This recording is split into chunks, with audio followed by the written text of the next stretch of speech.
ಸುಲಭ ದರದಲ್ಲಿ ಸುಧಾರಿತ ಕ್ಯಾನ್ಸರ್ ಶುಶ್ರೂಷೆ. ಏರಿಯನ್ ರೇಡಿಯೋಥೆರಪಿ.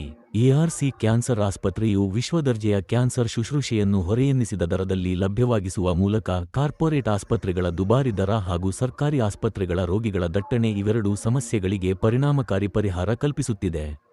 ಕ್ಯಾನ್ಸರ್ ಪ್ರಕರಣಗಳ ಸಂಖ್ಯೆ ಸತತವಾಗಿ ಹೆಚ್ಚುತ್ತಿರುವ ಪ್ರಸ್ತುತ ಸಂದರ್ಭದಲ್ಲಿ ಆರ್ಥಿಕವಾಗಿ ಹಿಂದುಳಿದವರು ಹಾಗೂ ಮಧ್ಯಮ ವರ್ಗದವರನ್ನು ಗುರಿಯಾಗಿಸಿಕೊಂಡು ಖಾಸಗಿ ಕ್ಯಾನ್ಸರ್ ಆಸ್ಪತ್ರೆಗಳು ಚಿಕಿತ್ಸಾ ಸೌಲಭ್ಯ ಒದಗಿಸಲು ಮುಂದಾಗುವುದು ಅತ್ಯಗತ್ಯ ಎಂದು ನವದೆಹಲಿಯಲ್ಲಿ ಕರ್ನಾಟಕ ಸರ್ಕಾರದ ವಿಶೇಷ ಪ್ರತಿನಿಧಿಯಾಗಿರುವ ಟಿ.ಬಿ. ಜಯಚಂದ್ರ ಭಾನುವಾರ ಹೇಳಿದರು.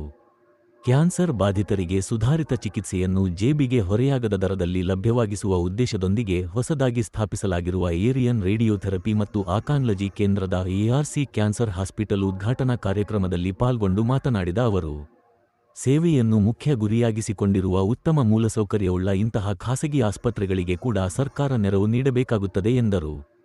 ಆಸ್ಪತ್ರೆಯ ವ್ಯವಸ್ಥಾಪಕ ನಿರ್ದೇಶಕ ಶ್ರೀಹರಿ ಶಾಪುರ್ ಅವರು, ಕ್ಯಾನ್ಸರ್ ಚಿಕಿತ್ಸೆಗೆ ಸಂಬಂಧಿಸಿದಂತೆ ವ್ಯವಸ್ಥೆಯಲ್ಲಿರುವ ಭಾರೀ ಕಂದಕದ ನಿವಾರಣೆಯನ್ನು ಗುರಿಯಾಗಿಸಿಕೊಂಡು ಈ ಆಸ್ಪತ್ರೆಯನ್ನು ಸ್ಥಾಪಿಸಲಾಗಿದೆ. ಮುಖ್ಯವಾಗಿ ಸಮಾಜದಲ್ಲಿ ಹೆಚ್ಚಿನ ಸಂಖ್ಯೆಯಲ್ಲಿರುವ ಮಧ್ಯಮ ವರ್ಗದವರಿಗೆ ಕೈಗೆಟುಕುವ ದರದಲ್ಲಿ ತ್ವರಿತವಾಗಿ ಉತ್ಕೃಷ್ಟ ಗುಣಮಟ್ಟದ ಚಿಕಿತ್ಸೆ ಲಭ್ಯವಾಗಿಸುವುದು ಈ ಆಸ್ಪತ್ರೆಯ ಗುರಿಯಾಗಿದೆ. ಬಿಪಿಎಲ್ ಹಾಗೂ ಆಯುಷ್ಮಾನ್ ಯೋಜನೆ ಫಲಾನುಭವಿಗಳಿಗೆ ಇಲ್ಲಿ ಚಿಕಿತ್ಸೆ ಲಭ್ಯವಾಗಿಸಲು ಕ್ರಮ ವಹಿಸಲಾಗುವುದು ಎಂದರು. ಈ ಆಸ್ಪತ್ರೆಯಲ್ಲಿ ಸ್ಕ್ರೀನಿಂಗ್, ಕೀಮೋಥೆರಪಿ, ರೇಡಿಯೋಥೆರಪಿ ಹೀಗೆ ಕ್ಯಾನ್ಸರ್ಗೆ ಸಮಗ್ರ ಚಿಕಿತ್ಸಾ ಸೌಲಭ್ಯಗಳು ಒಂದೇ ಸೂರಿನಡಿ ಲಭ್ಯವಾಗಲಿವೆ. ಇಲ್ಲಿ ಸುಸಜ್ಜಿತ ಮೂಲಸೌಕರ್ಯವಿದ್ದು, ಕ್ಯಾನ್ಸರ್ ಚಿಕಿತ್ಸೆಯಲ್ಲಿ ಅನುಭವವಿರುವ ವೈದ್ಯರ ತಂಡವು ದಿನದ 24 ಗಂಟೆಯೂ ಲಭ್ಯವಿರುತ್ತದೆ. ಇದು ಬಾಧಿತರಿಗೆ ಸಕಾಲಿಕ ಚಿಕಿತ್ಸೆಯನ್ನು ಖಾತರಿಪಡಿಸುತ್ತದೆ ಎಂದು ಆಸ್ಪತ್ರೆಯ ಅಧ್ಯಕ್ಷ ಡಾಕ್ಟರ್ ದಿನೇಶ್ ಮಾವಿನಹಳ್ಳಿ ಹೇಳಿದರು. ARC hospital opening today. Main thing is cancer ಕೇರಲ್ಲಿ ನಮ್ಮ ಬೆಂಗಳೂರಲ್ಲಿ ಇರೋದು ಎರಡೇ ಥರ, ಒಂದು ಗೌರ್ಮೆಂಟು ಇಲ್ಲಾಂದರೆ corporate. We are here to give it to the middle class and below. And ಸ್ವಲ್ಪ ಟ್ರೀಟ್ಮೆಂಟು ರೇಡಿಯೋಥೆರಪಿ ನಾವು BPL ಆಯುಷ್ಮಾನ್ ಭಾರತ್ ತೊಗೊಳ್ಬೇಕಂತ ಇದ್ದೀವಿ ಮುಂದಕ್ಕೆ. ಸೊ ನಿಮ್ಮದು the hospital is open for with all the treatments for cancer and other surgeries also, from surgery palliative to pain relief. ಇದನ್ನು ಈ ಸೌಲಭ್ಯನ ಉಪಯೋಗಿಸ್ಕೊಡಿ. Thank you. And doctor Dinesh, I am doctor Shrihari, Dinesh and Sanskriti is our team. And ನಮಸ್ತೆ ಎಲ್ಲರಿಗೂ. ಇವತ್ತು ನಾವು ಈ cancer hospital ಮಾಡಿರೋ ಉದ್ದೇಶ, ಮೊದಲನೇದಾಗಿ ಡಾಕ್ಟರ್ ಶ್ರೀಹರಿ ಹೇಳಿದಾಗೆ ಮಧ್ಯಮ ವರ್ಗದವರಿಗೆ ಮತ್ತು ಬಡವರಿಗೋಸ್ಕರನೇ ಮಾಡಿರೋದು. ಇಲ್ಲ ಎಲ್ಲರೂ ಕಾರ್ಪೊರೇಟ್ಗೆ ಹೋಗೋಕ್ಕಾಗಲ್ಲ, ಗೌರ್ಮೆಂಟದಲ್ಲಿ ಕಾಯೋಕ್ಕಾಗೋದಿಲ್ಲ. ಗೌರ್ಮೆಂಟ್ಗೆ ಹೋದರೆ ಸ್ವಲ್ಪ ಲೇಟ್ ಆಗುತ್ತೆ ಅಂತ, ಕಾರ್ಪೊರೇಟ್ಗೆ ಹೋದರೆ ಎಲ್ಲರಿಗೂ ಅಫೋರ್ಡ್ ಮಾಡೋಕ್ಕಾಗಲ್ಲ ಅಂತ. ಹಾಗಾಗಿ ಇದನ್ನು ಎಲ್ಲರೂ ಸೇರಿ 3 ಜನ ಸೇರಿ ಮಾಡಿದ್ದೀವಿ. ಎಲ್ಲರೂ ನಮಗೆ ಸಹಕರಿಸಿ ಹೀಗೆ ಚೆನ್ನಾಗಿ ಪ್ರೋಗ್ರಾಮ್ ನಡೆಸ್ಕೊಟ್ಟಿದ್ದಕ್ಕೆ ಭಾಳ ಅಭಿನಂದನೆಗಳು. ಸೊ ಹೀಗೆ ನಮ್ಮ ಕೆಲಸ, ನಮ್ಮ ಕಾರ್ಯ ಹೀಗೆ ಮುಂದುವರಿಲಿ ಅಂತ ಕೋರ್ಕೊಳ್ತೀವಿ. Thank you. ನಾನು ಹೇಳ್ದಂಗೆ ಯುನೀಕಾಗಿ ನಾವು ಅಂದರೆ ನಮ್ಮದು ಮೇಯ್ನ್ ಕಾಸ್ಟಿಂಗು, ಆಮೇಲೆ ಎಲ್ಲ ಸೌಲಭ್ಯಗಳು, ಕ್ಯಾನ್ಸರ್ಗೆ ಬೇಕಾಗಿರೋ ಎಲ್ಲ ಸೌಲಭ್ಯಗಳು, ವೆದರ್ ಇಟ್ ಇಸ್ ಸರ್ಜರಿ ಆಗಿರ್ಬೋದು, ಕೀಮೋಥೆರಪಿ ಆಗಿರ್ಬೋದು, PET-CT ಆಗಿರ್ಬೋದು, ರೇಡಿಯೋಥೆರಪಿ ಎಲ್ಲನೂ ಇದೆ. ಈ ಎಲ್ಲ ಇರೋದು ಐದರ್ ಗೌರ್ಮೆಂಟ್ ಹಾಸ್ಪಿಟ್ಲು ಇಲ್ಲ ಕಾರ್ಪೊರೇಟ್ ಹಾಸ್ಪಿಟ್ಲ್ ಆಗಿರೋದು. ನಮ್ಮದು ಯುನೀಕ್ನೆಸ್ ಅಂದರೆ ಎರಡರ ಮಧ್ಯೆ ಬರ್ತೀವಿ. ಎರಡರ ಮಧ್ಯೆ ಬರೋದ್ರಿಂದ ನಾವು ಮಧ್ಯಮದವರೆಗೆ ಜಾಸ್ತಿ ಕಾನ್ಸಂಟ್ರೇಟ್ ಮಾಡಿ ಮತ್ತು ಬಡವರಿಗೆ ಜಾಸ್ತಿ ಕಾನ್ಸಂಟ್ರೇಟ್ ಮಾಡಿ ಮಾಡ್ತಾ ಇರೋದ್ರಿಂದ ಅದೇ ಇದ್ರ ಯುನೀಕ್ನೆಸ್. ಗೌರ್ಮೆಂಟ್ ಸಚ್ ಕೈ ಜೋಡಿಸೋದಂದರೆ ನಾವು ಈ BPL ಕಾರ್ಡು ಮತ್ತು ಆಯುಷ್ಮಾನ್ ಕಾರ್ಡ್ ಏನು ABRK ಏನು ಹೇಳ್ತೀವಿ ಅದನ್ನು ಎಂಪ್ಯಾನಲ್ಮೆಂಟ್ ಮಾಡ್ಕೊಳ್ಬೇಕು ಅಂತ ಇದ್ದೀವಿ. ಸೊ ಇವಾಗ ಓಪನ್ ಆಗಿದೆ. ಇವಾಗೆಲ್ಲ ಎಂಪ್ಯಾನಲ್ಮೆಂಟ್ಗೆ ನಾವು ಅಪ್ಲೈ ಕೂಡ ಮಾಡಿದ್ದೀವಿ. ಅದನ್ನು ಮಾಡಿಕೊಂಡು ಮುಂದುವರಿಸ್ತೀವಿ. ನಾವು 3 ಜನ ಸರ್ಜನ್ಸು, 3 ಜನ ಕ್ಯಾನ್ಸರ್ ಸರ್ಜನ್ಸು. ಸೊ ಹಾಗಾಗಿ ನಾನು ಎಲ್ಲ ಕಾರ್ಪೊರೇಟ್ ಹಾಸ್ಪಿಟ್ಲಿದ್ದೆ, ಮುಂಚೆ ಕೆಂಪೇಗೌಡದಲ್ಲಿದ್ದೆ, ಆಮೇಲೆ BGS, ಸ್ಪರ್ಶು, HCG ಎಲ್ಲ ಕಡೆ ಇದ್ದೆ. ಸೊ ಈಗ ನಾವು ಎಲ್ಲ ಕಡೆ ನೋಡಿರೋದ್ರಿಂದ ಎರಡರ ಮಧ್ಯೆ ಮಾಡಬೇಕು, ನಾವು ಕಿಮ್ಸು ಮತ್ತು ನಾವು ಬೇರೆ ಕಾರ್ಪೊರೇಟ್ ಮಧ್ಯೆ ಮಾಡಬೇಕು ಅಂತ ಇದು ಮಾಡಿರೋದು. ಸೊ ನನ್ನ ಶ್ರೀಮತಿ ಡಾಕ್ಟರ್ ಸಂಸ್ಕೃತಿ ಕೂಡ ಕಿದ್ವಾಯಲ್ಲಿದ್ದವರು. ಸೊ ಹಾಗಾಗಿ ಅವ್ರ ಎಕ್ಸ್ಪೀರಿಯೆನ್ಸ್, ನಾನು ಒಂದು 12 ವರ್ಷದಿಂದ ಕ್ಯಾನ್ಸರ್ ಸರ್ಜರೀಸ್ ಮಾಡ್ತಾಯಿದ್ದೀನಿ. ಸೊ ನನ್ನ ವೈಫು ಕಿದ್ವಾಯಲ್ಲಿ 6 ವರ್ಷ ಇದ್ದವರು. ಇವರು ಡಾಕ್ಟರ್ ಶ್ರೀಹರಿ ಗ್ಯಾಸ್ಟ್ರೋ ಸರ್ಜನ್ನು, ಅವರು ಒಂದು 10 ವರ್ಷದಿಂದ ಸರ್ಜರೀಸ್ ಮಾಡ್ತಾಯಿದ್ದಾರೆ. ಸೊ 3 ಜನ ಸೇರಿ ಏನು ಮಾಡ್ತೀವಿ. ಇನ್ನೊಂದೇನೆಂದರೆ ನಮ್ಮದು ಈಗ 4 ಸ್ಟೇಜ್ ಕ್ಯಾನ್ಸರ್ ಇರೋದ್ರಿಂದ ಟ್ರೀಟ್ಮೆಂಟ್ಗಳು ಆಪ್ಷನ್ಸ್ ಕಮ್ಮಿ ಇದೆ ಬೆಂಗಳೂರಲ್ಲಿ, ಎಸ್ಪೆಷಲಿ ಪೇಯ್ನ್ ಆ್ಯಂಡ್ ಪ್ಯಾಲಿಯೇಟಿವ್. ಅದನ್ನು ತುಂಬ ನಾವು ಕಾನ್ಸಂಟ್ರೇಟ್ ಮಾಡಿ 4 ಸ್ಟೇಜ್ ಕ್ಯಾನ್ಸರ್ ಇರೋ ಪೇಷಂಟ್ಸ್ಗೂ ನಾವು ಸ್ವಲ್ಪ ಅನುಕೂಲ ಮಾಡೋಕ್ಕೆ ಟ್ರೀಟ್ಮೆಂಟ್ ಮಾಡ್ತೀವಿ. Special machines, radiotherapy machines, PET-CT machines, special machines. So ಎಲ್ಲಿ ನಾವು ನರ್ಸಿಂಗ್ ಹೋಮ್ಗಳಲ್ಲಿ ಆಪ್ರೇಷನ್ ಮಾಡ್ಬೋದು, ಕೀಮೋಥೆರಪಿ ಮಾಡ್ಬೋದು, ಸಣ್ಣ ಪುಟ್ಟ ಹಾಸ್ಪಿಟ್ಲ್ಗಳಲ್ಲಿ. ಇದನ್ನು ಪೆಟ್ ಸಿಟಿ ಮತ್ತು ರೇಡಿಯೋಥೆರಪಿ ಮಾಡೋದಕ್ಕೆ ಸ್ವಲ್ಪ ಜಾಗನೂ ಜಾಸ್ತಿ ಬೇಕು, ಅಕ್ಕಪಕ್ಕ ಮನೆಗಳಿರಬಾರ್ದು, ಅಷ್ಟು ಈಸಿ ಅಲ್ಲ ಪರ್ಮಿಷನ್ ಸಿಗೋದಕ್ಕೆ. ಸೊ ಹಾಗಾಗಿ ಸ್ವಲ್ಪ ದೊಡ್ಡ ಜಾಗನೇ ಬೇಕು. ಆಮೇಲೆ ಅದು ಸ್ವಲ್ಪ ಕೆಳಗಡೆ, ಭೂಮಿ ಕೆಳಗಡೆನೇ ಹೋಗಬೇಕು. ಆ ಥರ ಎಲ್ಲ ಸೌಕರ್ಯ ಇಲ್ಲಿ ಇರೋದ್ರಿಂದ ಅದನ್ನು ಇದು ಮಾಡಿದ್ದೀವಿ. ಇದೇ ನಮ್ಮ ಸ್ಪೆಷಾಲಿಟಿ. ಸೊ ನಮ್ಮ ಕಡೆಯಿಂದ ಎಲ್ಲ ಇನ್ಶೂರೆನ್ಸ್ ಓಲ್ಡರ್ಸ್ಗೆ ಇನ್ಶೂರೆನ್ಸ್ ಫೆಸಿಲಿಟಿ ಇದೆ. ನೀವು ಹೇಳ್ದಂಗೆ ಈ ಅಂದರೆ ಇನ್ಶೂರೆನ್ಸ್ ಇಲ್ಲದೆ ಇರೋರು ಮಧ್ಯಮ ವರ್ಗದ, ನೀವು ಹೇಳ್ದಾಗೆ ಸ್ವಲ್ಪ ಜಾಸ್ತಿ ಕೈಯಿಂದ ದುಡ್ಡು ಕಟ್ಟಬೇಕು. ಸೊ ಅವ್ರಿಗೆ ಇಲ್ಲಿ ಉಪಯೋಗ ಆಗುತ್ತೆ. BPL ಕಾರ್ಡು ಇರಲ್ಲ ಈ ಕಡೆ ಅವ್ರಿಗೆ ಇನ್ಶೂರೆನ್ಸು ಇರಲ್ಲ. ಅಂಥವ್ರಿಗೆ ಈ ಹಾಸ್ಪಿಟಲ್ ಒಂಥರ ಅದಕ್ಕೋಸ್ಕರನೇ ಮಾಡಿರೋಂಥ ಹಾಸ್ಪಿಟ್ಲ್ ಇದು. ಸೊ ಹಾಗಾಗಿ ನಾವು ಪೇಷಂಟ್ಸ್ನ ನೋಡಿ ಅವ್ರಿಗೆ ಬೇಕಾಗಿರೋ ಥರ ಸರ್ಜರಿ ಮಾಡೋದಕ್ಕೆ ಒಬ್ಬರಿಗೆ ಯಾವ ಥರ ಬೇಕೋ ಆ ಥರ ನಾವು ಮಾಡ್ಕೊಳ್ತೀವಿ.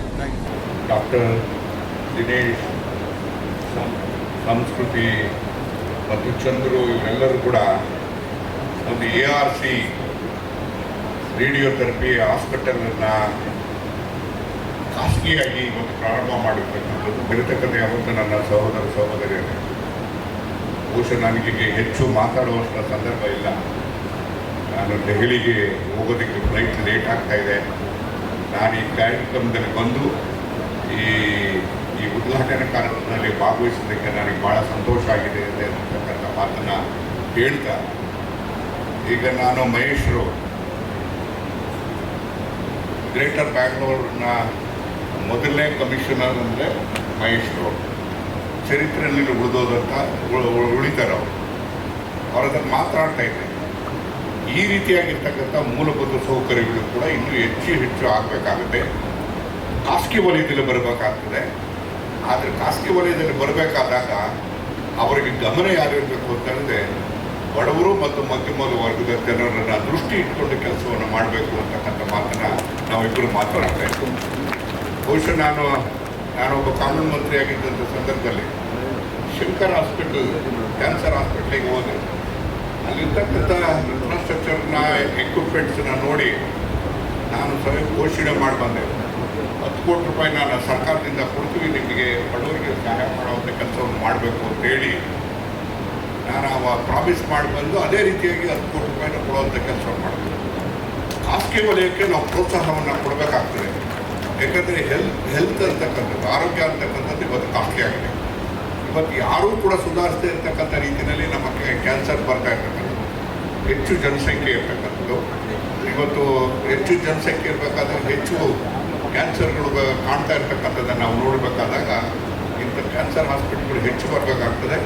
ಅದನ್ನು ಎಲ್ಲೋ ಒಂದು ಕಡೆಗೆ ಬಡವರನ್ನ ಕೇಂದ್ರೀಕರಿಸಿ ಒಂದು ಆರೋಗ್ಯವನ್ನು ಕೊಡ್ತಕ್ಕಂಥ ರೀತಿಯಲ್ಲಿ, ಅವ್ರಿಗೆ ಶುಶ್ರೂಷೆ ಮಾಡ್ತಕ್ಕಂಥ ರೀತಿಯಲ್ಲಿ ಹಾಸ್ಪಿಟ್ಲ್ಗಳು ಹೆಚ್ಚು ಬರಬೇಕು ಅಂತಕ್ಕಂಥ ಮಾತನ್ನು ಹೇಳ್ತಾ, ನಾನು ಯಾವ ರೀತಿಯಾಗಿ ಶಂಕರ್ ಹಾಸ್ಪಿಟ್ಲಿಗೆ ನಾನು ಪ್ರಾಮಿಸ್ ಮಾಡಿದ್ದು ಎಲ್ಲೋ ಒಂದು ಕಡೆಗೆ ಎಲ್ಲೋ ಪ್ರಾಮಿಸ್ ಮಾಡಬೇಕು ಅಂತ ಅನಿಸುತ್ತೆ ನನಗೆ ಸಾಕ್ಷಿಯಾಗಿ ಮಹೇಶ್ವರವರು ಕಮಿಷನರ್ ಕೂಡ ಇಲ್ಲೇ ಇದ್ದಾರೆ.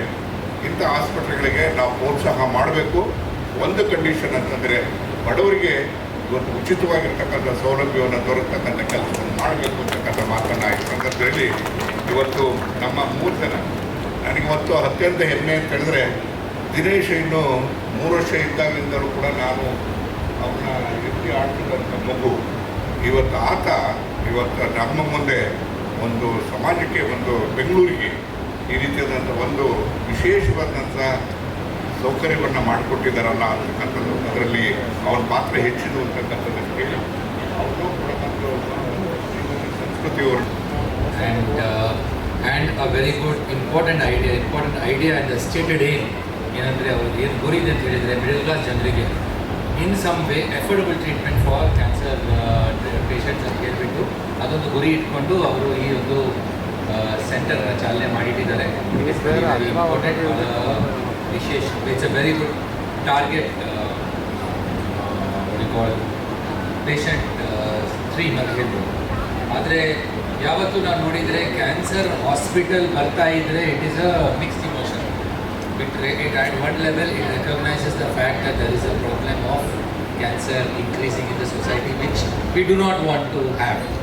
But you cannot turn a blind eye on this. It is something which is becoming increasingly a reality, that with the increased population, increased lifespan, increased exposure in some way to different kinds of toxins results in a higher cases.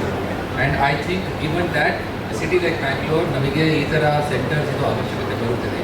ಸರ್ಕಾರ ಮಟ್ಟದಲ್ಲಿ ಬಡವರಿಗೆ ಅದರ ವ್ಯವಸ್ಥೆ ಮಾಡೇ ಮಾಡ್ತಾರೆ. ಆದರೂ ಸಹ ಇನ್ನೂ ಜಾಸ್ತಿ ದೊಡ್ಡ ಮಟ್ಟದಲ್ಲಿ ಈ ಥರ ಇನ್ಸ್ಟಿಟ್ಯೂಟ್ ಬಂದುಬಿಟ್ರೆ will able to do it. ಎರಡನೇದಾಗಿ ಈ ಥರ ಇನ್ಸ್ಟಿಟ್ಯೂಷನ್ಸ್ ಬಂದುಬಿಟ್ಟು ಹಾಸ್ಪಿಟಲ್ಸ್ ಬಂದುಬಿಟ್ರೆ I think also doing a research center in right.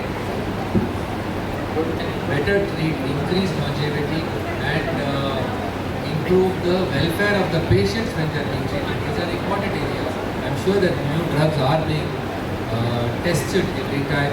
Hopefully we will be able to also break through or start clinical trials in some way in institutions like oncology centre इसका इफ्तिताह अमल में आया है।